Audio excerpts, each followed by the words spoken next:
Yeah. Pull this up on my phone.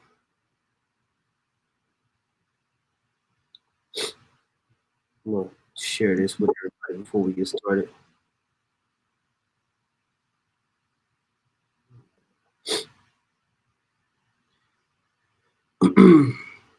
Okay, we live. Yeah.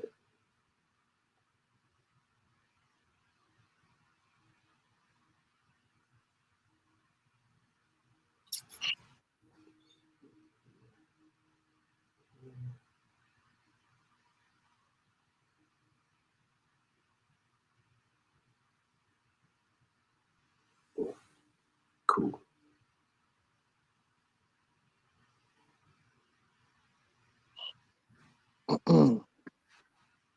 All right, man. First and foremost, we'll say call halal Yahweh, Bahashem, Yahweh Shai, Bahashem, Rakah HaKodash. We'll send double honors to the apostles and the elders of Great Millstone. We'll send much peace, love, and salutations to Yakim out there pushing the word of Yahweh Shem, Yahweh Shai in sincerity and truth. And as you can see, man, we got a coalition of greatness up here. I got the priest Shaman from New York on here with me. I got the brother Raquari Kwan from across the pond from London on here with me today with some massive news this morning, where you had a rebel group out there in Syria basically topple the Bashar al-Assad regime and government and shake up things in the Middle East. Now, the Middle East has been a powder keg. We all know from the previous algorithms and all the videos and information that the brothers have been going over. Shoot, man. Recently, over the last year, 2 years, but we know the prophecies with the state of Israel and everything going like that. But this right here creates a even more dynamic situation in the Middle East for Armageddon and for all the things that we know about when it speaks as far as just World War III, the Most High's algorithm, how all these different events, all these different pieces of an equation come together for what the Heavenly Father wants, man. And so this is a pretty big chess move.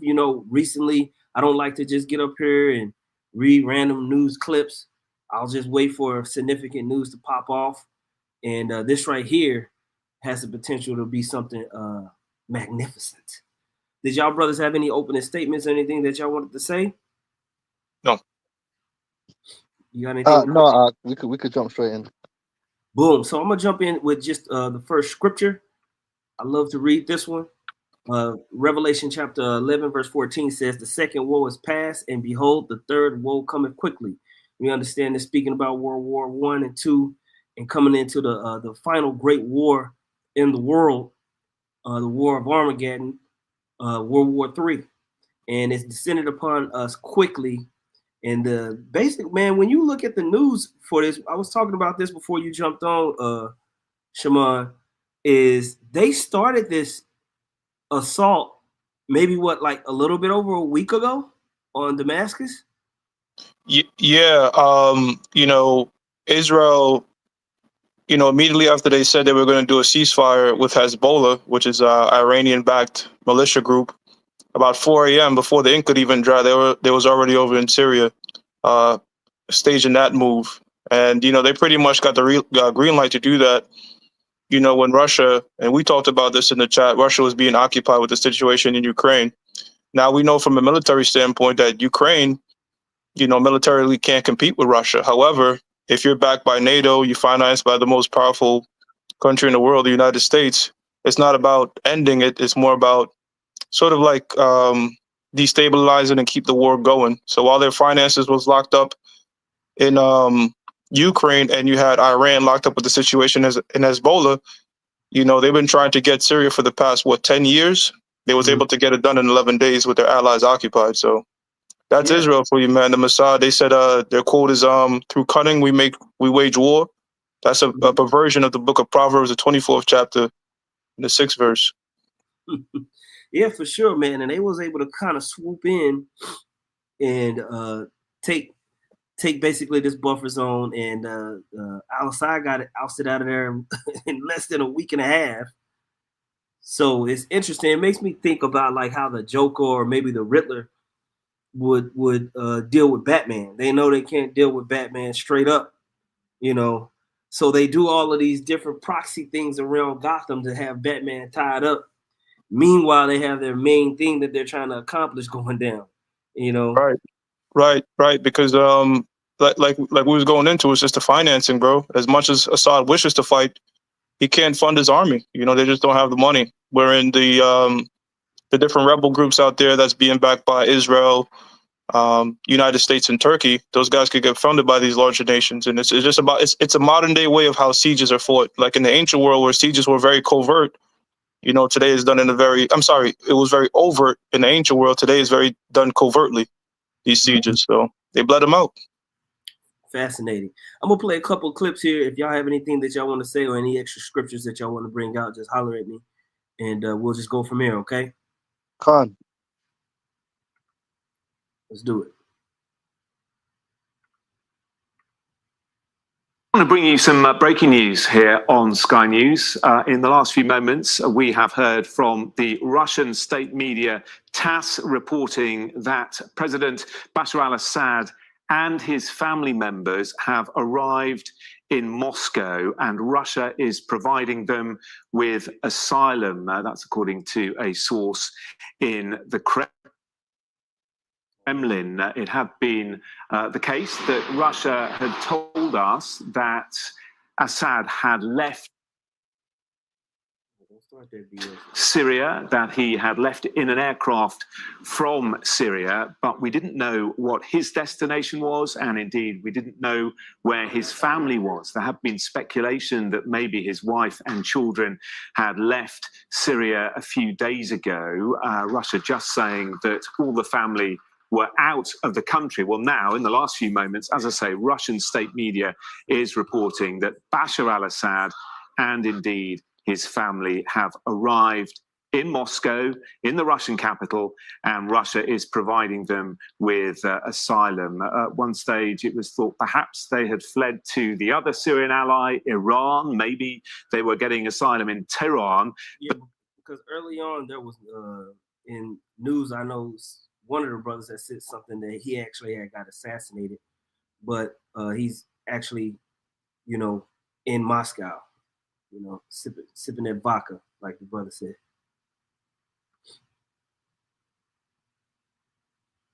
But no, we are now told that the family is in Moscow. Let's bring in our Moscow correspondent, Ivor Bennett. Ivor, we were only speaking a few minutes ago, weren't we, about the whereabouts of the family, and now we know they are with you in Moscow. Well, this is only according to one media outlet. This has come from TASS, Russia's state news agency, one of them, and they are quoting a source in the Kremlin, as you say. That is the only report we're getting so far, but it does follow a lot of speculation that Moscow may have offered him refuge this time, because about 7 to 10 days ago there were a lot of rumors that he and his family were in Russia following the rebels' offensive in Aleppo, and those rumors were never confirmed, but it did fuel speculation, as I say, that Moscow may have offered him refuge this time following his disappearance and reports that he had fled. Boom. So you had that, basically them fleeing out of there. But the main thing that's going on is these Syrian rebels. Now, I didn't know much about these Syrian rebels. I don't know if y'all brothers have any backdrop information on them, but I did pull up a couple of basically news reports on these guys. And it's a very interesting situation with this group. I'm hearing that they might be more of a disruptive group than we anticipated. Did y'all have any info on these Syrian rebels? Well, anytime you hear rebels, it's no different than BLM here in America, right? These are just proxies. A lot of these people, they're not even Syrian, bro. You know, you got people shouting out Allahu Akbar that don't even speak Arabic. You know, these are hired mercenaries. And I also shared this in the chat. The current guy that they put in there, he kind of looks like Zelensky. He was wanted in 2017 by the United States as the head of Al-Qaeda. So it's like, that's how they kind of do it. You know, if they need you for one particular purpose, like ISIS, they'll use you to topple a regime. And when they need to take you out, guess what? You're a threat again. So that's, I got a scripture. I got a scripture. Let's go, champ. Proverbs Proverbs, Jeremiah 50:45. It says, therefore hear ye the counsel of the Lord that he has taken against Babylon. Babylon being America, right? Babal means confusion, Lon means land. And his purpose that he hath purposed against the land of the Chaldeans, again referring to America. Surely the least of the flock shall draw them out. Surely he shall make their habitations desolate with them. So the least of the flock is talking about the least of the nation of Edom, which is Amalek. A lot of these wars that we see in and being staged that have these different large superpowers joining in, when you dig deep enough, you find out that, look, it's in Israelis' best interest. You know, somebody was posted on X that I wouldn't be surprised if Russia and Ukraine come to a cease agreement, because the point of the whole situation has been accomplished, which was to take over Syria. We bring out PNAC, Project for a New American Century, which was a well thought out plan for them to be over there in the Middle East and conquer those particular regions. And they were supposed to go after Syria immediately after Iraq. But, you know, everything is according to the Lord's purpose. That was done till now, you know, and so, you know, the next big fish to get is Iran. So, yeah. And they're moving down the basically the totem pole to accomplish this goal, which it all leads into the MOTB ultimately. But really what it's going to lead to is their complete annihilation and desolation when the Lord returns. But we know that these prophecies have to take place. And it's funny, I had Jeremiah 49 that talks about, you know, Esau and Teman basically reiterating the same thing of the least of the flock drawing these nations out, you know. And we see it when you see these proxy rebel groups, these color revolutions, and they set up puppet leaders, you know. We know, you know, they're being funded by whether it's the CIA or the Mossad or, you know, MI5 or whatever it is, you know. They use NGOs, non-government organizations. Now, the reason, like, for example, the United States use proxies instead of going over there and doing wars themselves was because you have to go through Congress, right? So the way you bypass Congress is you just get mercenaries and different rebel groups to do the regime change you want. And this is all going to, like you said, it's all the Mossad staging things, because a lot of these NATO nations, whether it be like just recently Romania, right? They argued about the fact that the guy who won that election, he shouldn't be in there. Yeah. Or even, you know, NATO, which was called of being neutral, but being played. A lot of these nations, they get played as you know, for the interest of Israel, America, what have you. All right. But what's the end result? Their own people dying, you know, in these proxy wars. So at some point that, you know, it's going to break. And a lot of these guys that they try to oust, they bring this out. Assad was talking about the situation in Ukraine and how that's a Zionist plot. He was talking about that. So if you as a leader bring that stuff out, guess what? They're just gonna label you as a Putin apologist or any sort of journalism you find on that. Oh, it's Russian propaganda. So it's the same counterintelligence playbook they've been running for a long time. Facts. Yeah. So he's just labeled as a brutal dictator that happened to be democratically elected, but he's a brutal dictator. And we need to get him up out. Same song and dance, bro. Right. Right. So I'm gonna play this just to catch everybody up on the news. I wanted you to talk us through what's happened over the last few hours, because we saw crucially that meeting between Turkey, Russia, and Iran. And then now we're hearing from the rebel leader saying that there will be some kind of managed transition happening in Syria. How has this transition been managed by the external actors, but also within Syria at the moment? Well, I think the important stuff has happened on the ground, not at Doha, where these foreign ministers are meeting, because Turkey, the foreign ministers of Turkey, Iran, and Russia were the key players in this. But really, the situation in the last 24 hours has moved so rapidly as the rebels advanced both from Daraa in the south and from Homs in the north to close in on the capital. And it's very clear that the Syrian army had no stomach for this fight. They defected, they had surrendered, they retreated, they tore off their uniforms, put down their guns and disguised themselves as civilians. This regime has crumbled very quickly indeed. Now, those foreign ministers I mentioned were part of something known as the Astana process, as in the meetings that people have held in Central Asia to try and thrash out a political future for Syria. Bashar al-Assad was not interested in talking about any transition of power whatsoever, and he has now paid the price. The early signs are quite encouraging that there could be an orderly transition of power. Why? Because the leader of the main rebel group, HTS, that's Hayat Tahrir al-Sham, this is somebody called Abu Muhammad al-Jolani.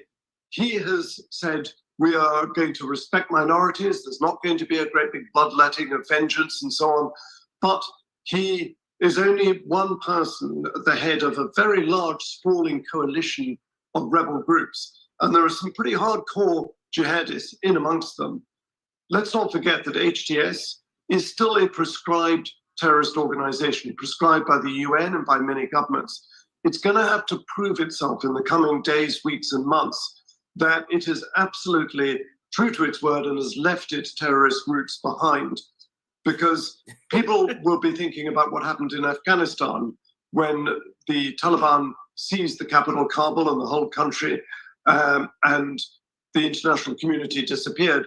Taliban spokespeople were going on television saying, nothing to fear, don't worry, we're going to respect women's rights. There's going to, we're not like we were in the past. We know how the Taliban were basically funded by the Mossad and the United States, completely set up. So we know what this is. We got to see how this turns out. And they're exactly like they were in the past.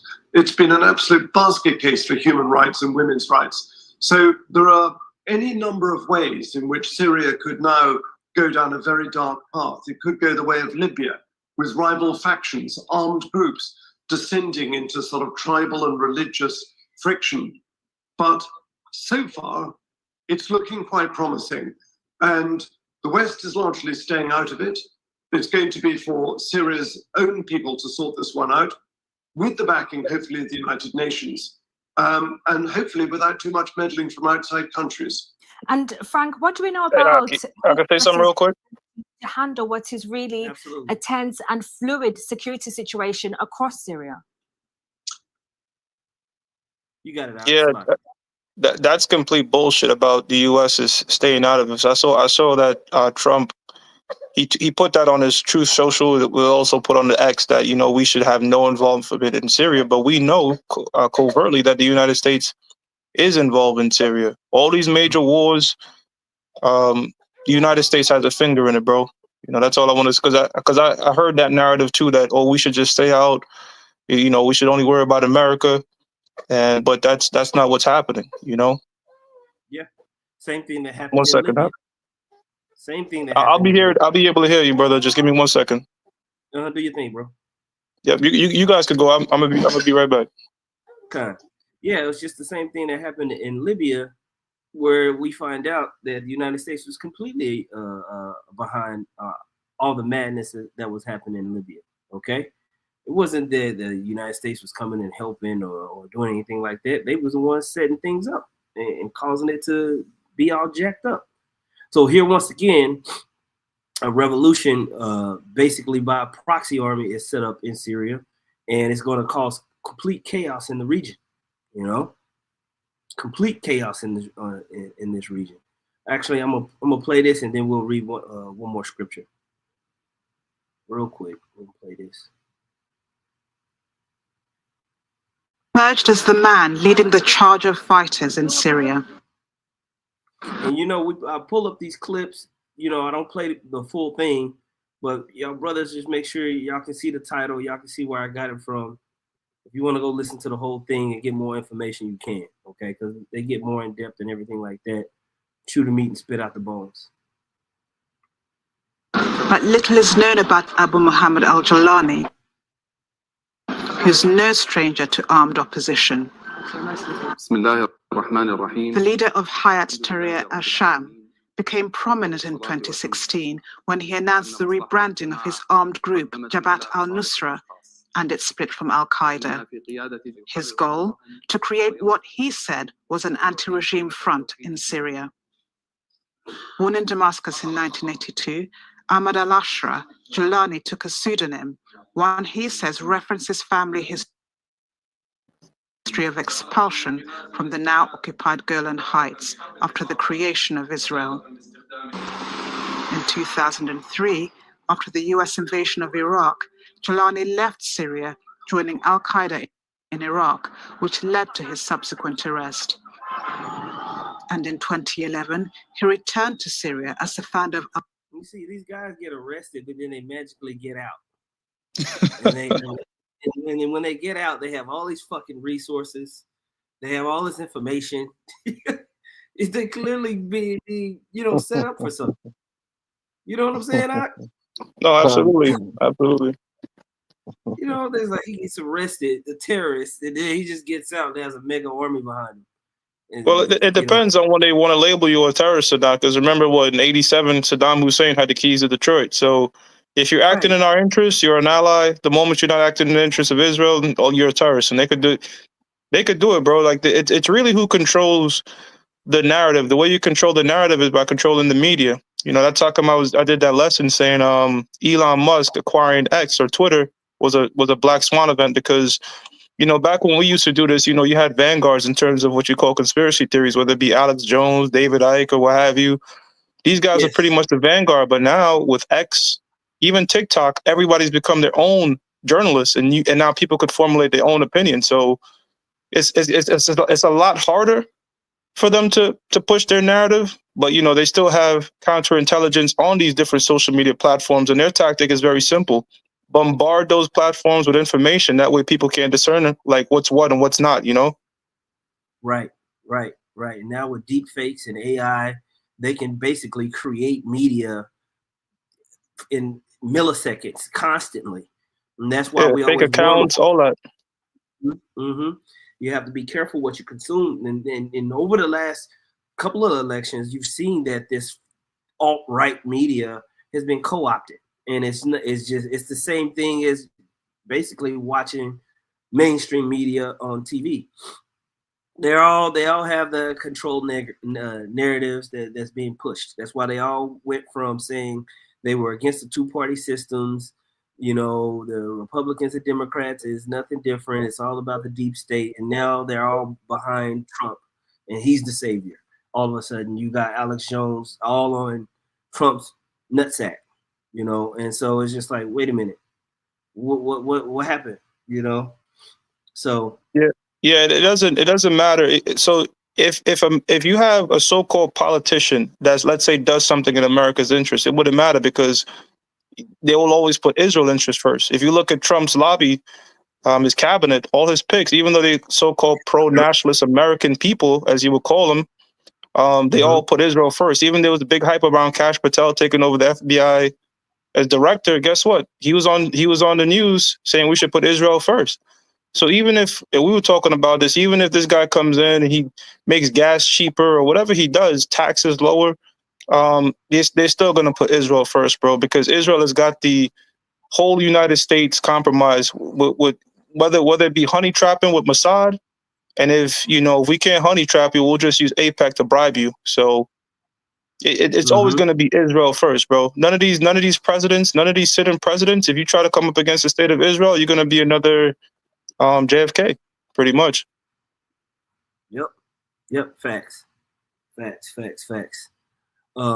Actually, I want to get into that a little bit and start to look at basically how you're talking about they following the state of Israel's agenda. They do anything to basically forward their agenda and push them forward.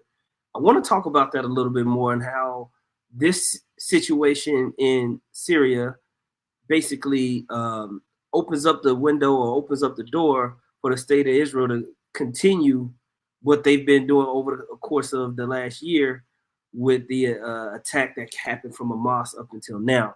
I'm going to read a couple of comments. I'm going to read this comment off the comment board. GMS Vegas sit down, Shalom Mark. He put, after 9/11, the U.S. planned to take out 7 countries in 5 years. I believe you was mentioning this, Shema. Starting with Iraq and then Syria. Iraq and then Syria, Lebanon, Libya, Somalia, Sudan, and finishing off Iran, General Wesley Clark. And they've pretty much done that. Now they just pretty much got if y'all know, Syria's done, Lebanon's done, Libya's done, and Somalia and Sudan are currently about to be done. And so all they'll have left is Iran. So Yeah, very, very. yeah. The brother GMS Vegas said that. Hey, Shalom, Mark. You make a good point about 9/11 because PNAC, Project for a New American Century, was a think tank that was founded in 1999. Now they said themselves they needed a Pearl Harbor-like event to execute taking over those countries, and then sure enough, 9/11 happened. They got their Pearl Harbor-like event, and that's how come you had those the stories about the dancing Israelis, because now they had the excuse to go over there for so-called weapons of mass destruction. Or they had the excuse to execute those plans. Yep. So I don't know what this dude is talking about, but I have a scripture. Yeah, go ahead. This is the book of Psalms, chapter 55, verse 21. It says, "The words of his mouth were smoother than butter, but war was in his heart. His words were softer than oil, yet were there drawn swords." And this is the nature of the so-called white man, that he even betrays his own people, right? His own nations, they cut deals. That's why I find it, this guy Vladimir Putin has showed great resistance, but that's just the Most High, because, it's not yet time until the chip is mandated, because the United States has broken so many deals with Russia, not further in NATO, the canceling of the interrange missile treaties. And then, of course, Israel, they signed just recently, ceasefire with Hezbollah, broke the agreement over 400 times. So this, hey man, this devil he will say peace and let's do this, but his nature is war. His nature is the sword, even amongst his own people, man. Facts. And they're completely compelled to expand and keep moving, and it's not looking like they're gonna stop. But just like you said, we know that the Most High is, he's controlling the kings of the earth. He's putting it on the mind of these men. It's just like you said, he's put it on the mind of Putin to hold on, to hold back until the rightly appointed time. Yeah, they try to paint Putin as black and white, but again, if in the era of information we have, you find out this guy's more gray than anything. He's like one of the main narratives that he's going over there. He's conquering all these different parts and expanding, bringing back the USSR, but that's not as accurate per se, because it's like, look, man, if you have a country that's against you and putting missiles on your borders, what are you going to do? And when you look at the situation with Crimea, they said that Russia invaded Crimea. Well, I was like, well, in an invasion, if they invaded Crimea, who died? And then you look into the story, you find out that these particular nations, even if since 1786, Crimea has been under Russian influence. Those people speak Russian. They're pretty much Russian. And if you secede and want to go back to being part of that Russian Federation, then that's when the media comes in and Putin is expanding and we got to get over there and shit. So it's just crazy how they just put in the same song and dance, but they can't move until the Most High says to move, because you do have elite factions that want to start this World War thing immediately, because their whole thing, they have something called an enlightened utopia, and in that enlightened utopia is after World War III they'll rule the remaining small population, but we know it's not going to go down like that. So they want World War III as much as we do, all right, but you can't. We all have to wait on the Lord. Like they immediately want to go back into Syria after Iraq, way back in 2004, but they couldn't. What I'm saying? Because again, we all moving to the Most High's beat. That's right. I got a precept real quick. What you got, champ? Yeah. Oh shit, the app just dropped. Yeah, this Psalms 58:2. It says, "Yea, in heart ye work wickedness, ye weigh the violence of your hands in the earth."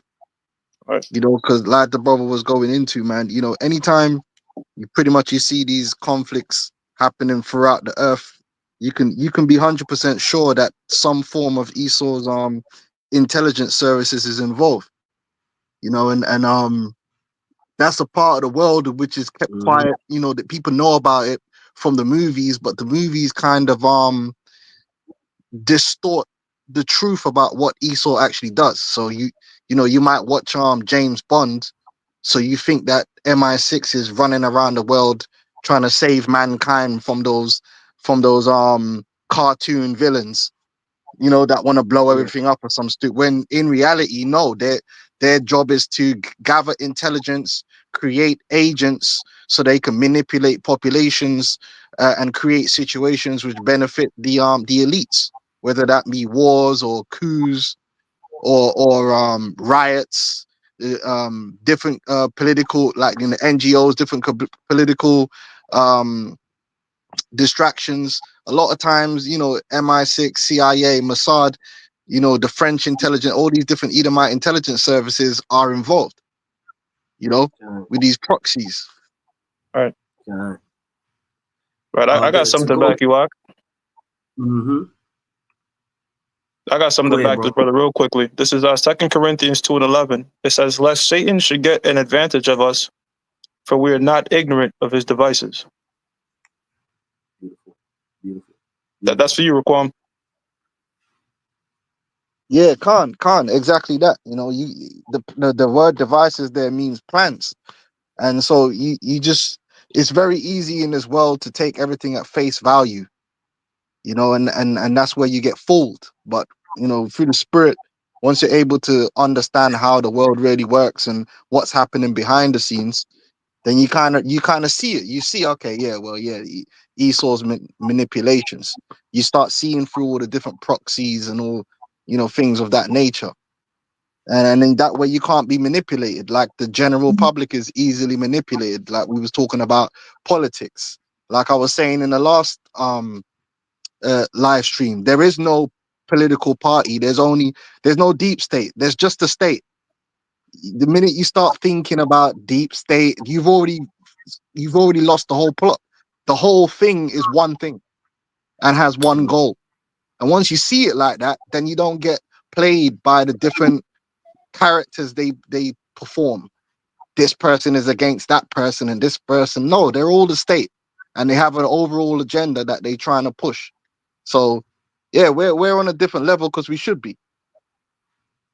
Right. And that's the Holy Spirit. That's through the Holy Spirit and getting the word of Yahweh Shah with wisdom and knowledge to open us up to these things. Right.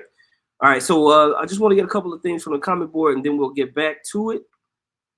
This is Yalada Moth 2. He put it a quote from Major General Smedley Butler, and it says, "It's conducted for the benefit of a very few at the expense of the very many." You know, and that kind of speaks to what the brother Raquari Kwan was saying. They set these things up for the elite to benefit, you know. And just like we were saying about Putin and the rest of these world leaders, the brother Jim S. Hawaii by Shalom put Proverbs 21:1, "The king's heart is in the hand of the Lord, as the rivers of water, he turneth it whithersoever he will." All right, so the Most High is the one that's controlling when these people are going to push the goddamn button, so to speak, when they're going to go here, when they're going to go there, and move forward with the World War III algorithm agenda. Okay, you had something you were about to say, Shema? Yeah, no, I was gonna say the brother quoted Smedley Butler, and I believe that's one of those guys that was you can look this up for me because I can't, but I believe that was around the time of the Civil War. Correct me if I'm wrong, General Smedley Butler. Let's see. Let's take a look. General. I've heard his name before, but I want to see if I was right about that or not. Let's see. Let's pull him up. My internet running slow as hell. Let's see. Because you know, when you read, when I have it, when it speaks about, you know, a house divided, you know, every kingdom before it falls, you know, it is destroyed from within. So whether you do have whistleblowers that are Edomites, because the scripture says their tongue shall fall upon themselves, and they expose one another, that's also prophecy, right? You got guys like Snowden. You had all these different. You had that what's that? There was a former guy in the CIA, and I posted his picture and his quote in the chat that he pretty much said that, you know, the CIA, the Central Intelligence Agency, has been compromised by Israeli spies, right?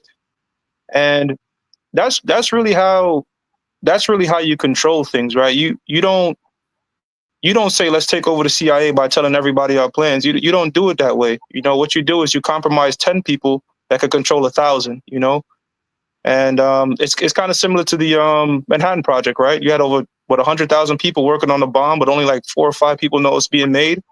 So you could literally come across an Edomite that's oblivious to what we're talking about. You know, oh, I worked in the FBI, I worked in the thing, and this never happened. We know, I know that for a fact because there was this one dude, he was like a 33rd degree Mason, and this when we was like mad young, we was telling him about, yo, you know they do this, you do that. He was like, nah, that don't go on. So you don't tell everybody what the hell the plan is. You just tell a few key players that could, that could influence the majority of the organization. For sure. It's like when you rig a football game, you don't pay off both teams and the fucking. You don't pay off the coach, the team, and no, you look. I'll give you 100,000 to drop a football. You know, that's how you do it. And there's really no guarantee that that guy might even do it. So, you know, that's kind of how they play it. You know, so if you come across some of these Edomites, you see them saying certain things of what they witnessed in the government, and they wouldn't agree with this or wouldn't agree with that. Fair enough, but it doesn't matter. You know, it's who are the key players, and those are the guys we compromise. You know, yeah, they definitely compartmentalize information and make sure that certain people can only get through certain doors. You know, yeah, bro. At my job, bro, I don't know what the fuck the CEO and the CEO under him are talking about in terms of the company. Now, I oversee a lot of people at my job as a manager, but I don't know what the fuck goes on the top. So that's how you do it. You have a room full of thousands, a room full of hundreds, and a room full of tens. So, and a room full of 5, a room full of 2s, and a room full of 1s. So there's certain moves that the United States, like there was that one clip about, when Ukraine launched those attacker missiles into the deeper parts of Ukraine. There's no confirmation that Biden even knew that shit was going to go down. You know what I'm saying? Because again, you just have things are very compartmentalized in terms of power and who run things. Thanks. Yeah, you know, back that up. You know, when you have the Bilderberg meeting, they only have like captains of industry, CEOs. You know what I mean? They don't have the guy at the bottom level. It's all the top guys, and they get the marching orders. You know? Yeah. That's how you do it. Yeah, I always remember whenever there was this journalist that was out there for the WEF meeting in Davos, and she had a band on her wrist. And she was talking to the camera. She's like, yes, we're out here at Davos for the meeting. And, you know, I can get only into certain rooms with this wristbands. There's different colored wristbands. And these wristbands allow you to get into certain meetings. And media are only allowed in these, meetings. But if you have this color band, you can go into special meetings. Because, they invite these top level celebrities and stuff like that, Brad Pitt or whatever. And so the celebrities will get a certain level wristband, but then you have the elite of the elite, the people you don't see, the person that actually owns Vanguard or whatever. You know what I mean? Yeah, you never see them, Yeah, bro. I like that. I like that point you made, because a lot of these people that we see, they're literally fronts, right? Like you mentioned Vanguard, right? Or Larry Fink, of the CEO of BlackRock. These guys are managing assets. The assets isn't there, even though BlackRock has 10 to 11 trillion under asset management. And, Vanguard is second with 9 trillion. These guys aren't the trillionaires. It's the person who's able to pull the money that controls the strings. And those faces you'll never see. You'll never see them or know their names, at all. And so they'll be silent majority owners of pretty much all the major Fortune 500 companies, and even on down to what form it comes off of, they'll own that land too. So these dudes are rich is not even the word. Wealthy is not even the word. At that point, it's not about money. It's about power. Yeah, facts. But anyway, do you see this that I got pulled up? This Smedley Butler? Was this the person you was talking about, bro? Because it says General Smedley Butler, it says, was a United States Marine Corps officer and writer. During his 34-year military career, he fought in the Philippine-American War, the Boxer Rebellion, the Mexican Revolution, World War I, the Banana Wars. He was the most decorated Marine in U.S. military history. Yeah, no. Then I'm thinking I've heard his name in different lessons I've watched concerning these wars and these infightings that do go on. But you know, I kind of mixed them up. Maybe I was thinking about Lee Grant, but yeah, every major empire, you know, the new world order of every major empire at this time, it always ends in that way, right? When let's use Alexander the Greek for example, the new world order of that time, you know, when he died, they weren't in unison, right? They fucking fought. Yeah. The same thing when we go into the Syrian Empire, the Assyrian Empire, the Medo-Persian Empire, any empire, any new world order of the time. Hell, the Roman Empire, right? How many Caesars were being killed and all this cutthroat shit going on. So them devouring each other is nothing new. You know what I'm saying? It's just the same thing being played out. You know, it's as we know through the scriptures, right? The Spurs come back and they say history repeats itself. Why? Because the same people come back, do the same shit. So, you know, yep. And that's a good sign because we know that's the end of things, man. You know, even you want to even Israel, right? Bibi Netanyahu, his main opponent, I forgot this guy's name. The main opponent to Bibi Netanyahu, guess what? A scandal came out that he was dealing with a minor. So who released it? You know what I'm saying? So these devils, you know, the fact that they, you know, release different information on each other to smear each other and to do all these things and to fight for power that's just the Most High, and that's a kingdom divided. You know what I'm saying? Yep. Well, brother mentioned that earlier, and you know when we see the rise, even how America came into its glory, even before that, we saw the wars that happened between France and Spain, and you know Spain and Britain, and you know French and the British, and how the banking families basically orchestrated that, leading all the way up into the American Revolution. And you know the French Indian Wars and everything like that. They've always been fighting each other. You know, they've always been going back and forth. We know the Syrian Wars that you mentioned, and so we're going to see that happen when we read Revelation, the 17th chapter, and it talks about how those 10 horns shall hate the whore. Hell yeah! How you think it's going to happen? It's going to happen because of disagreements over who controls what, and them trying to figure out what part of these families is going to have the most control over the, you know, the programming of the MOTV and where it comes out of, you know, or whatever. You know, they're going to fight over that. I got a scripture for you, brother. And then I'm gonna mute my mic after this scripture. This is the book of Matthew, chapter 12, verse 25. It says, "And Yahushua knew their thoughts and said unto them, every kingdom divided against itself is brought to desolation, and every city or house divided against itself shall not stand." Yeah. And so, you know, that's what we're going to see as this thing continues to culminate and more major nations. But we kept saying we don't want to see proxy armies. We want to see the big guns have to basically get in there. Right, yeah. Gun. So that's what we're waiting on. We're waiting for the big guns to have to jump in to where, you know, basically you take off the mitts. You know what I'm saying? We go from sparring to a real fight. And so right now they're throwing these jabs and creating all these stirs with these proxy armies. But when the big dogs start to really get in there and start to throw heavy blows, we know we're right there at the precipice of something major. Okay. Now I want to get back to the next part of this algorithm that I was going to lead into. And basically it goes from seeing how you have the ousting of Bashar al-Assad. You have the rise of this rebel group that most, you know, is a proxy funded group. You know, we see that this guy has history in Iraq, Afghanistan, now Syria.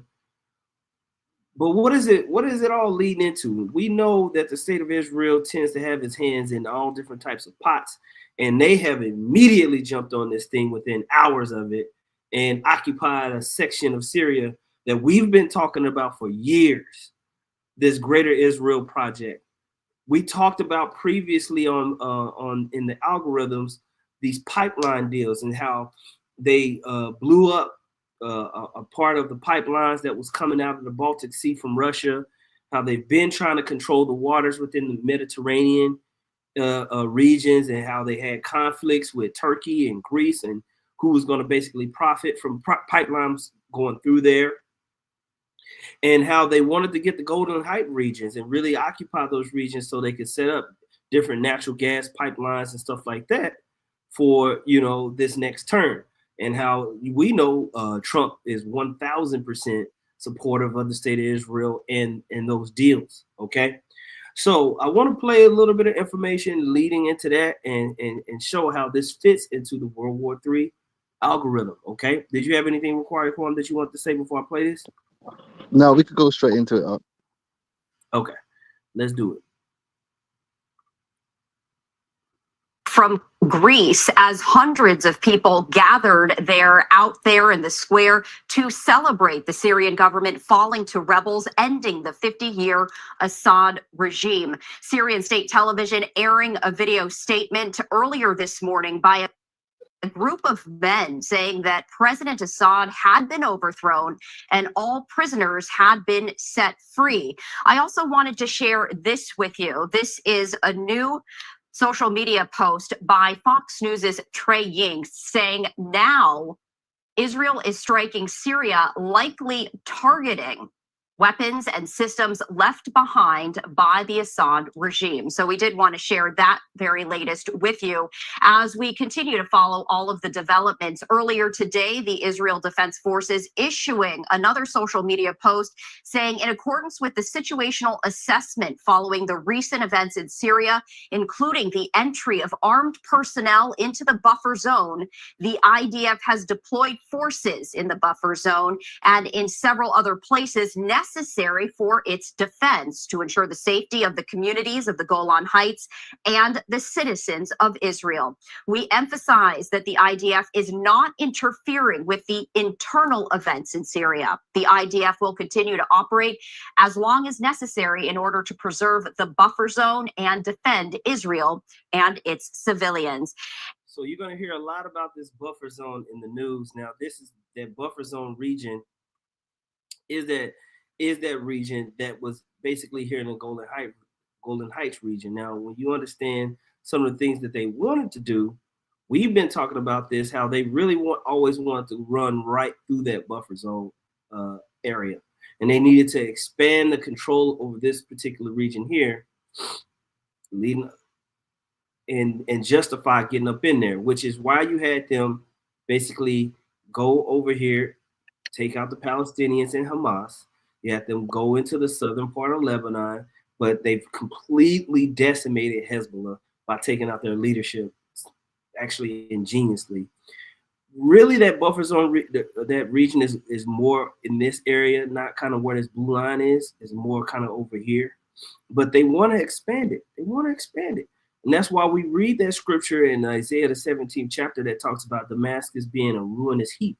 Look at where it's positioned as far as the state of Israel, Lebanon, and Syria. Look where Damascus is. It's right in the middle of everything going down, pretty much, okay? So up here you have Aleppo, all the way up here, right? But down here towards Damascus is basically where all the action is going on, okay? And so these regions are going to be contested and contended for by the elite. Okay. Did y'all have anything? Mm-hmm. Yeah. I want to say it's a good thing that you mentioned the pipelines, because they do play a pivotal role, right? Because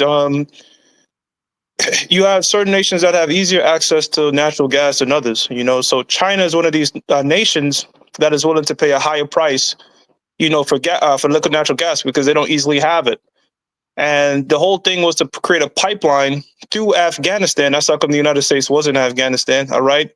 Through Afghanistan, all right, to get it over there to China. But what you do is to stop investors from investing in things like this, you destabilize the region. You might ask yourself, like, why the hell is Turkey involved with what's going on in Syria? Because Israel and Turkey has a monopoly, all right, on the export of oil out of the Middle East into Europe. You know what I'm saying? So if countries like Iran, okay, wants to get a piece of that pie, all right, because the whole threat of Iran nuclearizing is not so much about creating a bomb. It's because if they could switch to alternative energy, they wouldn't have. If they could switch to nuclear energy as an alternative means, guess what? They could start selling a lot of their oil. So that's what they do. They try to hurt these nations that's trying to create the alternative pipelines to give to other countries like Europe, like China. So right now that monopoly is still had, by Turkey and Israel. And you mentioned that pipeline that was blew up, right? That the Nord Stream 2 that the United States blew up and said Russia said that we don't know how it happened because Russia was giving oil to countries like Germany, right? And that pissed off Trump and U.S. interests because it's like, how can we be aiding NATO and you as a part of NATO is making money with Russia? So the pipelines do play a major role in some of these territories as to why they don't have these. They have wars that don't have any faces, right? They have wars that are meant to be prolonged, and that's really about occupation. So other nations can build these pipelines and get a corner of that market. Facts. And you see, when you look at these waters, the waters are important too, because all of these waters contain natural gas pipelines running from this region over here into Europe. All right, that's why ownership and Cyprus, you'll see issues of Cyprus versus Turkey and stuff like that. Well, they understand the future. They know what's coming down the pipeline, no pun intended, but you can take the pun. They know what's coming down, so they want to make sure that they secure themselves for future ventures. What you got for me? I was just saying, I was looking at the red pipeline. We've been talking about this pipeline for years, and I was looking at the situation as it is now because the whole thing that happened in Ukraine kind of messed up the economies in Europe, especially Germany. Right. Germany's economy was reliant on cheap energy because they do a lot of manufacturing, and just Europe in general. Like obviously, when you have winter, you need a lot of energy, to heat the homes and things like that. So with the situation happening in Russia, it kind of like messed Europe up because they never really had another option to get that gas except for the expensive liquid. You could correct me if I'm wrong, but the expensive liquefied gas from America they had to be buying, which is even more expensive because they were never able to establish to get Syria before, because Russia came in and messed up the whole thing when they tried to take down Assad before with what was the name? ISIS. Russia came in and just dismantled ISIS at that moment in time.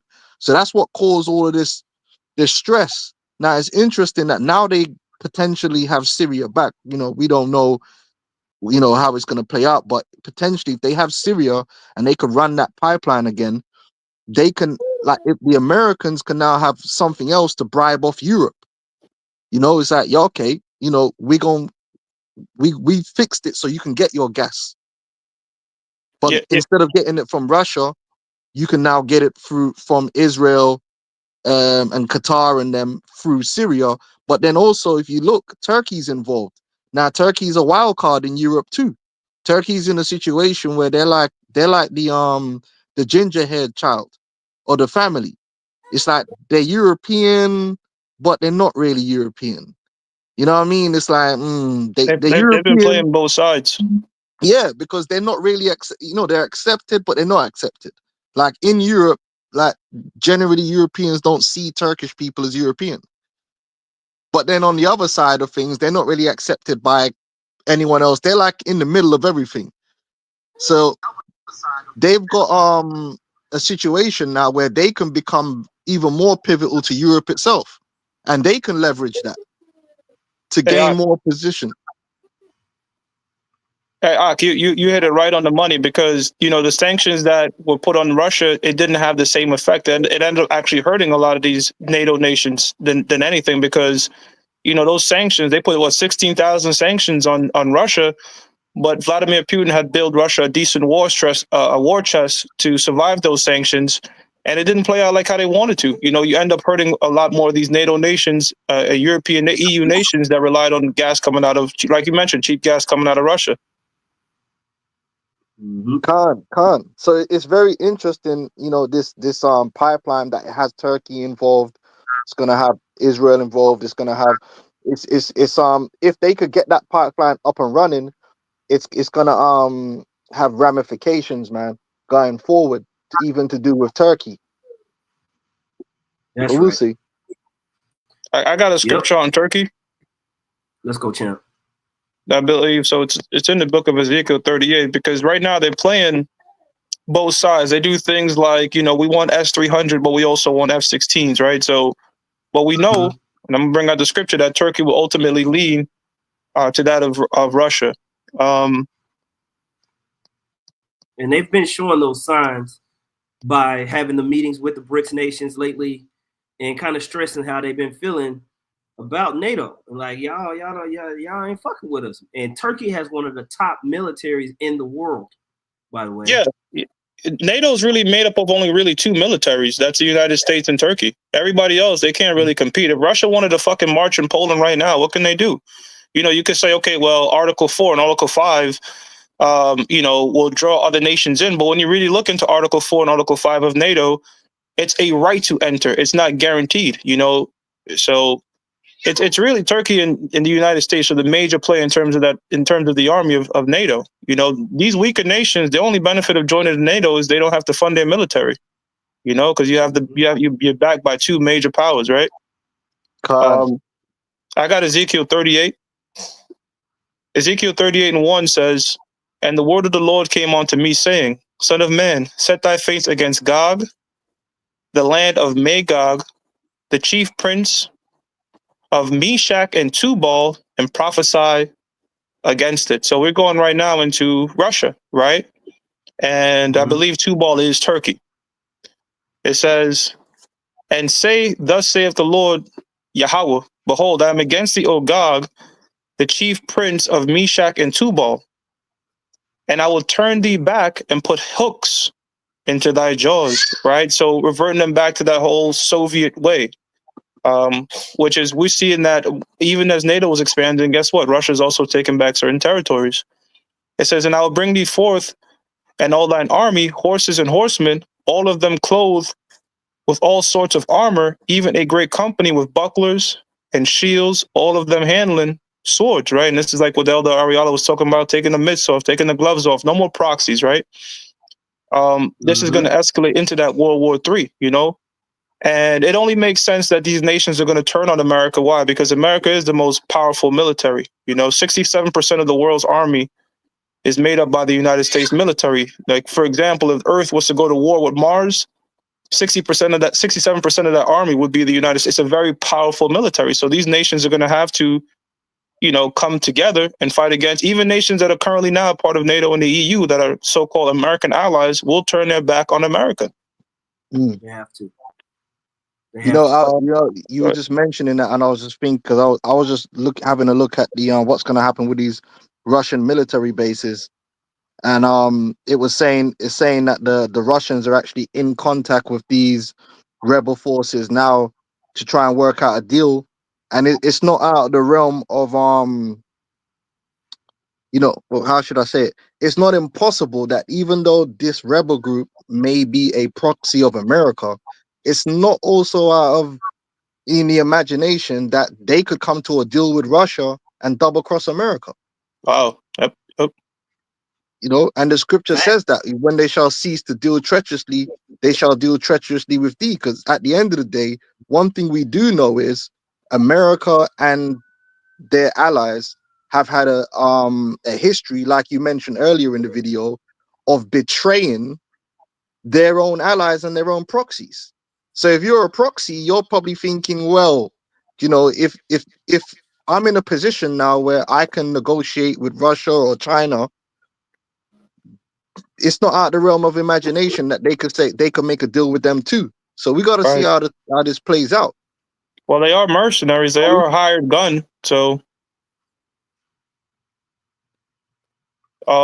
it says Persia, Ethiopia, and Libya with them, all of them with shields and helmets. Gomer. Okay, so yeah, here we go. 6. Gomer and all his bands, the house of Togarmah and the north quarters and all his bands, and many people with thee. So Gomer, Togarmah, Turkey, right? Turkey coming back. Will ultimately just pick a side, and they're going to pick a side, and that side is going to be Russia. All right. So, I don't know if Eldar, if you're going to go into what's going on in Romania, all right, but that's also being set up, all right, that a lot of these nations that are within NATO and the EU, okay, that are being played for Israel's best interests are going to say, look, fuck this. What's our deal? You know what I'm saying? It's our people that's being killed, all right, at the cost of these proxies in your interests. Now, I've traveled to Central Europe, Hungary and all these areas over here. They cannot stand the EU. They cannot stand the idea of post-World War II NATO. They're still World War II ravaged. They've been stripped of all of their riches that they had, and who was it given it to? It was given to the small hats. So, just like you brothers are saying, there's a lot of angst against the Western powers, so to speak, that has happened and is happening, and is gonna basically increase. Now, I saw a brother put that in Obadiah, and it's relevant toward what you brothers are going into.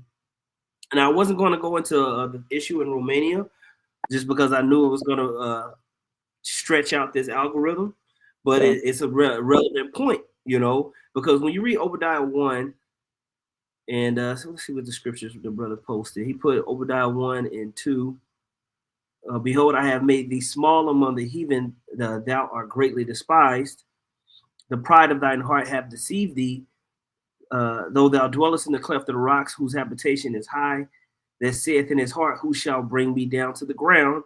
Then he skips to verse 7. GMS humble servant Aaron, he says, all your allies will turn against you. Right? This is in the NLT, by the way. They will help to chase you from your land. They will promise you peace while plotting to deceive and destroy you.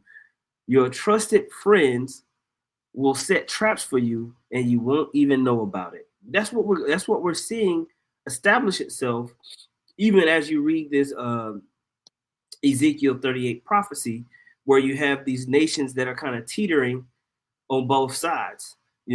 Political, like we said, you can have political allies, and then you can have economic allies. And many of these nations have political ties with the West, but economically they're tied in with the East.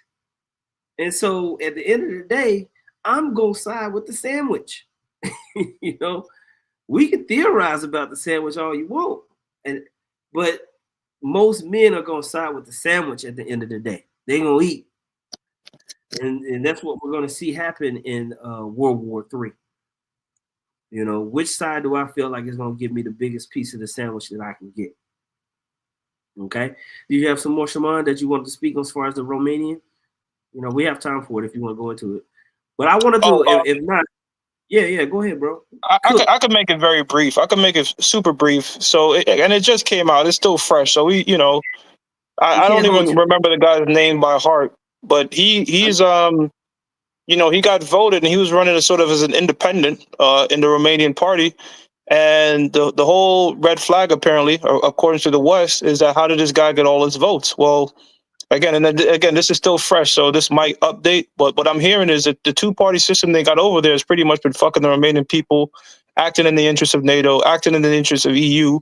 And this guy's on TikTok getting he's using social media, and he's getting a lot of love. And when you listen to him talk, he's they're trying to say he's a Putin apologist, but what he said was Putin is a nationalist. And when you hear him talk, it sounds like he's a person that, again, just wants to do what's in his best interest for his people, But if you're not 100% with NATO or 100% anti-Putin, then there's going to be some sort of involvement. So even though he was democratically elected, they voted for him and to put him in there. No, guess what? We have to check. We have to look into this. And I also saw something that's saying that they had a United States private jet. The moment that Romanian council to veto that democratically elected official, there was a United States jet flying into Romania. I guess to get involved. So. Wow. So, but Romania is a part of NATO, right? Romania is a part of. Correct me if I'm wrong. It's either NATO or the EU, but I believe they're a NATO country. Romania. So Yeah, I think it's the EU that they joined. I'm not sure about NATO. They've got a status in Romania where they can immigrate the Romanians in. I'm not sure if it's got full status, but definitely the EU. right. And was it 2014? You had Victoria Nuland, and she was talking with an ambassador between the United States and Ukraine, and they were pretty much on the phone saying, "Look, we want this person, and we think this person is better to run." That coup that took place back in Ukraine, and she finished that statement saying, "Fuck the EU." So they're using these nations. They're using the fuck out of these nations, man, and they're gonna wise up to it. It's gonna frustrate them, and they're gonna turn their back on America, according to the scriptures. Yeah. Yeah. They are a member state of the EU. Okay, gone. Yeah, because I remember when they got in there was like this big fear mongering that all the Romanians were going to leave Romania and come to the UK and France. They, obviously that never happened. But yeah, they're in the EU. So they're not NATO. They're just EU. They're EU. Yeah, they're just EU. Yeah. Okay, so let me play this just so we can update. Oh, actually, yeah, they are NATO as well. Okay. They're NATO as well, yeah. Since 2004. Okay, yeah. Yeah. Their borders shouldn't be too far from Russia, right? If I'm correct, also, but yeah, they're they're not. They're like Turkey. I think I think they're just below Turkey, are they not? Yeah. Yeah. Well, or somewhere can y'all hear me? Gone. Y'all hear me? Gone. Okay, I'm gonna play this. I'm gonna play this clip real quick, just so everybody know what we're talking about. Okay. I ain't gonna play the whole thing. Just play some of it. NATO and the European Union took a step nearly unheard of that's throwing out the results of an election. That's what happened in Romania, a country that's been vital to Ukraine's efforts against Russia and also hosts U.S. troops. Romania's constitution annulled the results because of what the sitting government calls a vast influence effort by a foreign actor to boost the candidacy of a candidate dubbed pro-Russian. As Nick Schifrin reports, the effort was largely run on TikTok.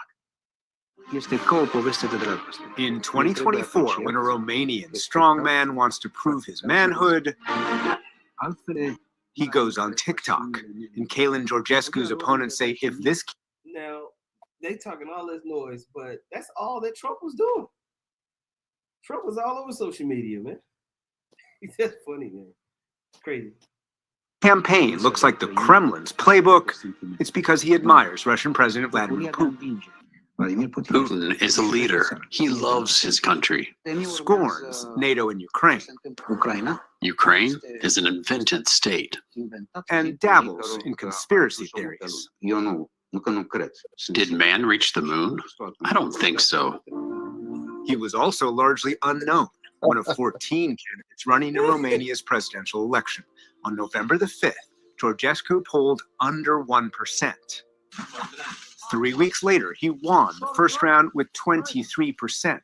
Romania's government says that victory was thanks to foreign influence and, for the first time in the country's history, declassified intelligence documents that describe a, quote, campaign to circumvent Romanian law to boost Kalin Georgescu's popularity.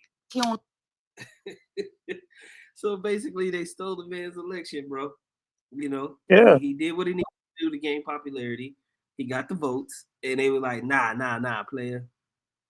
They're lacking creativity, because it's like, how the fuck can Russia control all these different elections in the world, including the United States? Because remember, Russia gave back in 2016. They could control all these different elections, but yet we can't control them. It's all bullshit, man. It's all bullshit. The two candidates over there, and again, this is what I was reading, so this might get updated. They're not acting in the so-called Romanian people's interest, and all you gotta do is go to the comment boards. When you look at different things, or whether it be X or YouTube or this guy speaking or whatever thing you're using, look at the like to dislike ratio. Mm-hmm. They know, man. Just completely set up, and I'm surprised there's going to be a revolution there too, because they're going to want to get that guy in there, and then they're going to just force a puppet in there that's going to be pro, quote unquote, pro Ukrainian or pro state of Israel. And, all that just plays into prophecy as well. But where it speaks about there should be sedition among men, because there are a lot of countries in the world. I believe Qatar is one of them, where they've got a population that don't believe in the government. They feel like the government is working in their own interest and not for the interest of the people. And so it's the same thing happening in Romania. Facts. That's interesting. We're gonna see what happens with that, and we'll have to do a separate algo on that, and just go into color revolutions, and have to go back and talk about how they took over the Ukrainian government. I believe that was in 2014. It seems like the same thing. But the same thing happened, man. Same. Can I get thing. a precept real quick? Of course. Yeah, this is Isaiah 33:1. It says, "Woe to thee that spoilest, and thou wast not spoiled, and dealest treacherously, and they dealt not treacherously with thee. When thou shalt cease to spoil, thou shalt be spoiled, and when thou shalt make an end to deal treacherously, they shall deal treacherously with thee." And that's just going into what brothers was mentioning about you're gonna have situations where different allies and different proxies are gonna be treacherous towards America and join into the other coalition, which is nothing new. People could look up World War, or I believe it was World War II. Famously, I think Italy, they switched sides 3 times or something like that. They're gonna do it again. Nasty work. I'll do it again. They're gonna do it again. Same thing. All those people, they Spain, France, Germany, they don't rock with NATO and the EU like that. They just have to politically do what they have to do. But when it comes, like we said, when it comes down to the sandwich, we're gonna find out. Okay, we're gonna find out. Okay, so now going back, because basically we was talking about the issues with them going into that buffer zone region, the state of Israel going into that buffer zone region, and that kind of led us into speaking about the book of Ezekiel, the 38th chapter, and that setting off a regional and world conflict should the big dogs get involved. And I want to continue to talk about that just a little bit more because it's a World War III algorithm. Why not? I'm gonna play this from my man WW3. With the question arising, is this the main reason for war? Especially what we're seeing in Syria right now. It looks like Syria has fallen. Rebel leaders taking control of Damascus, announcing al-Assad regime has fallen. Assad apparently fleeing the country. This new leader taking the stage. And they're saying that he is a former al-Qaeda leader, which is all backed by the West. And I just can't understand how some people out there can't see it unless you're glued to your mainstream establishment TV that's feeding you rhetoric that you're consuming constantly. You cannot see that Israel, Turkey, and the United States back these so-called rebels on the ground every step of the way. Trump's over here tweeting out this and that we should stay out of it. But yeah, we've got troops that are in there, and they're obviously backing this side, because on the other side is Assad, Russia, and the enemy as it is out here on the world stage. We're definitely not sitting on that side. So it's rather obvious. This pipeline becomes key to all this, if you ask me, because this is what they've wanted to do for a long time, is get this pipeline running up through Saudi Arabia that will cut through Syria, right here, through Turkey, which is in on this, and then into Europe. And Turkey will get, huge compensation for letting it go through their country. And this will be big for everyone that is in control of this region. They can then feed this area with energy. And you already know the West has bombed the Nord Stream pipeline, the one coming from Russia down into the area to feed Europe. So it's effectively trying to sever that line, and it will set up this new route. This is the proposed route right here for this pipeline. And it could never go down, never happen, unless they had control of this region. Now, if they're saying Assad has vanished, there was what seems to be false reports that they're floating around that a plane went down that could have had him in it. That's a lot of shoulda, coulda, wouldas. There was no confirmations on none of that. It looks like he's in hiding, and it looks like he has negotiated to hand over power of the country and this other country. Boom. So, you know, WW7 kind of doubling down on the things that we've been putting together and talking about as far as this alternative energy route through Qatar, Turkey, you know, up into Europe. And everybody just basically back in the small hats and them pretty much bringing everybody together for war, like we read about in the book of Jeremiah, the 50th chapter, and also in the 49th chapter of the least of the flock. You know, is drawing everybody out into this conflict in Jehoshaphat, you know, and it seems like a endless ordeal. But I wanted to go back here and show. I wanted to play Netanyahu. Here it goes. Check this out. So they basically used a proxy militia group, a proxy rebel group, to oust the Assad regime. Meanwhile, while that's happening, the state of Israel immediately starts to strike and bombard areas in Syria. And then they basically invade and take over this buffer zone region that originally the Syrian army basically occupied, you know? And so it's like things that make you go, And earlier today, Prime Minister Benjamin Netanyahu also issuing a very brief statement regarding the collapse of the Syrian government. And I did want to play that out for you right now. This is a historic day for the Middle East. The collapse of the Assad regime. Now, look how excited this motherfucker looks. Look at him. He is happy. You know? The tyranny in Damascus offers great opportunity, but also is fraught with significant dangers. This collapse is a direct result of our forceful action against Hezbollah and Iran, Assad's main supporters.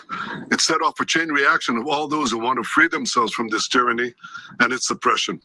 But it also means we have to take action against possible threats. One of them is the collapse of the Separation of Forces Agreement from 1974 between Israel and Syria. This agreement held for 50 years. Last night it collapsed. The Syrian army abandoned its positions. We gave the Israeli army the order to take over these positions to ensure that no hostile force embeds itself right next to the border of Israel. This is a temporary defensive position until a suitable arrangement is found. Equally, we send a hand of peace to all those beyond our border in Syria, to the Jews, to the Kurds, to the Christians, and to the Muslims who want to live in peace with Israel. We're going to follow events very carefully. If we can establish neighborly relations and a peaceful relations with the new forces emerging in Syria, that's our desire. But if we do not, we'll do whatever it takes to defend the state of Israel and the border of Israel. This is All right, and now I do want to bring in. Hey, Ark, you know he got shares in whatever company's gonna be running that pipeline. He got a whole bunch of shares. The way he's smiling, man. Yeah, you can tell. You see him smiling, bro. He could barely hold it back. He was, you know, he's jumping for joy. Like, we did it. We did it. You can tell he feels close to accomplishing something. You know, he feels close to accomplishing something big because basically they was able to go into that zone, go into the Golden Heights region, take out some Syrian armaments. If I pick up a call, will it end this? I think so. Oh my god. Okay, just making sure. Yeah, but we're about to wrap up here in a sec. No, it's all good. I just wanted to make sure. Yeah, because if you're doing it, if you're not on that, it'll still end. I think even if you're on the app too, because if I get a phone call, it'll kick you out, but then you have to come back in. But yeah, did y'all have anything on that? Oops. Oh no, that's what I was mentioning before we went live. That video with BB, and if you read between the lines, as Alex Jones said, it just means they're gonna keep expanding. You know what I'm saying? If they pose a particular threat, then we could keep expanding. And Raquam made an excellent point. There's also a lot of money to be made, right? The cycle is very simple. You create conflict. You say this particular area needs aid, like whether it be Ukraine or this person need aid, that person need aid, and the money comes right back in. It's money laundering because like for example, the attacker missiles that Ukraine got, those things are like over 2 decades old. You sell the old shit. You sell the F-16s, you sell it all back, Lockheed Martin, Raytheon, all these different military industrial complexes. You sell it to these nations who you say need aid, and that money just goes right back into their pockets. You know what I'm saying? And a lot of these military aid stuff that goes to these other nations, it's really useless, right? You can't just an F-16 is not a fucking Jeep. You can't just say here's an F-16, you're gonna learn how to drive it down. No, that shit you need months. And first of all, the shit's in English, so a lot of the aid to be just be a lot of money laundering. A lot of money laundering going on. That they do manipulate stocks, invest in pipelines, launder money to fucking old ass weapons. And this is the whole point of these wars, man. These wars are not meant to be ended. They're meant to be, keep going, destabilize regions. Yeah. So they send aid to a nation, and within that aid agreement, they have to pay for military expertise from the American military for them to come train them. Then they have to buy the weapons, and the bank does it too for basic business owners. Like if you're trying to start a business, I know, when I was looking to start my own business, I went to the bank and they have a template. You don't know it because, if you haven't been in business, you have no idea. You thinking they're helping you out. Well, you say, oh yeah, I need this loan. I'm gonna start this business. Well, then you get the loan. They say, well, in order to get your business started, you're gonna need this, this, and this, and this. And we have these people here for you to help you get this business started, to get your business started. So you get these people to do your landscaping, you get these people to do your plumbing, you get these people to supply your equipment, you get these people to, if you're in food services, to give you your food. Well, all of these people have contracts with that bank, and so the bank gets a commission kickback on the loan that they gave you. Just like you said, it's all a setup, man. These Esau, man, has just a system of everything being set up, and it just goes on and on and on from the small all the way up to the greatest. Yeah, it's basically like if you watch the show Sopranos, it just works like how the mafia works. Exactly. You know what I mean? It's just shell companies, no show jobs. Like your cousin gets a consultancy job in Ukraine. He ain't doing nothing, and you'll get 200 grand a year for that. And like you said, all that money's coming from the government. It's getting printed in America and getting washed and coming back as bribes and whatever. Someone's nephew gets a job somewhere that doesn't really exist. Well, that's why cryptocurrencies came about, right? Cryptocurrencies, I mean, yes, you have your different useful cases for crypto, but the main reason I believe that cryptocurrency was something like a CIA sort of operation, because then you could do nefarious activities and nobody could trace it. So it's a far easier way to launder a lot of money. Instead of using dollars, you could just use digital assets that nobody can trace. You know what I'm saying? So yeah, you can't go into Ukraine and find out where those weapons are. For all we know, those weapons go on a plane to Ukraine and then leave from Ukraine and go to Africa and get sold twice. Right. Nobody flipping knows. They had the person that was over it, the weapons that was supposed to go to Ukraine. They brought her to the Senate. You know how they do it in the Senate. They sit there or the House and they grill you, but nothing actually happens. You know, they make it look so hardcore. No, answer the question. It's a yes or no question. Answer the question. Where are the weapons? You know, I don't know. The lady didn't have no answer, right? And they were grilling the shit out of her. It was great. You know, you put Rand Paul or somebody up there, you know, and they lean forward, grill this person, and they person just acts like an idiot, and, you know, like the head of the Secret Service. Remember when Trump got popped? And he's like the most incompetent person of all time. But nothing happens. Nothing happens. That was too many people being incompetent all at once. Right. A lot of shit be staged, man. Yeah. For sure. It's the mafia, man. That's all it is. Esau, that corruption, man. Facts. That's you hit it right on the money, bro. Because that's how I look at it. You got to look at it like organized crimes, you know, or you know, like we just mentioned earlier, right? The whole house divided before it topples. Well, guess what? The Italian mafia before it toppled, it wasn't so much the FBI. It was from within, right? People telling each other once they created that RICO situation. So these devils, it is organized crime, bro. It's 1 minute we hate you. Okay, we got to take this person out. Let's lock this person up. Let's bring out this allegation, that allegation, but overall the organization is a corrupt. Whether it's left wing, right wing, it's still the same bird. You know what I mean? Facts. Yep. Well, I had a couple of more clips. I don't think I'll go all the way through them just for the sake of time. We're approaching 90 minutes. I wanted to do 90 minutes max, but it is what it is. I'll play this, and then whatever other scriptures you brothers got, we'll bring that out, and then go ahead and shut this down. Lord willing, this has been informative, and this is catching brothers and sisters up on everything news-wise and prophetically. Well, I'm gonna play this, and y'all let me know what y'all think. Goal to establish a greater Israel on stolen Arab lands.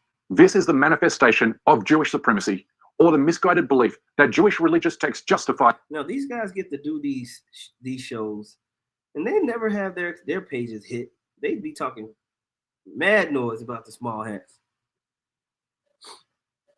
And demand colonization of the Middle East, a goal that Israeli leaders of the past have been cagey about confessing. But Netanyahu let the proverbial cat out of the bag at the United Nations on the 22nd of September last year, when he held up a map of Israel that included stolen Palestinian land. But today I bring this marker to show a great blessing, the blessing of a new Middle East between Israel, Saudi Arabia, and our other neighbors. We will not only bring down barriers between Israel and our neighbors, we'll build a new corridor of peace and prosperity that connects Asia. Last week, Israel's Minister of Finance told a European television network that Israel intends to expand its border to the Syrian capital, saying the Zionist colonial enterprise will expand its border to the Syrian capital. And not even a month after this went up, sure enough, now you have the state of Israel in Syria. Little by little, until it eventually encompasses Palestine, Jordan, Lebanon, Egypt, Syria, Iraq, and Saudi Arabia. שזה אומר מה? מדינה יהודית. זה נורא נורא מורכב. זו מדינה שמתנהגת לפי עולם הערכים של העם היהודי. הריבונות של ישראל מתחילה בים ונגמרת בנהר. בשלב הזה, או שבעצם אנחנו גם יוצאים את עבר הירדן, בשלב הבא. בסדר, לאט לאט. כתוב בחז"ל שעתידה ישראל, עתידה ירושלים, להתרחב עד דמשק. זאת אומרת, אנחנו רק ירושלים, עד דמשק. You see where it says to expand to Damascus? בצלאל סמוטריץ' You know, they say little by little bit, we're going to expand past Damascus, you know? And that's what we read about. Damascus shall be a ruinous heap. Vision maximaliste de la terre promise. Elle inclut les territoires palestiniens, mais aussi des territoires en Jordanie, en Syrie, au Liban, en Irak, en Égypte ou encore en Arabie Saoudite. Now that you have seen that, you can never again be fooled into thinking the destruction of Gaza and Lebanon has anything to do with October 7th. And nor can you be duped into believing Israel is the victim. His words make it undeniably clear that Israel is the aggressor, murderer, occupier, and thief. He's basically admitting Zionist war crimes are not committed in the name of self-defense, but in service of a twisted expansionist ambition, a goal that has been in place since the end of the First World War. In fact, the roots of Greater Israel trace back to the Jewish Torah, in which God promised Abraham land from the Nile River in Egypt to the Euphrates River in Iraq. This religious claim is being used by Zionists to justify expansion into neighboring Arab countries, presenting it as part of Israel's divine plan. Theodor Herzl, the founder of Zion. All right. So I'm not gonna play that. If y'all want to go listen to that, it's the CJ Werleman show, right? Israel's devious plan to end the war in the Middle East.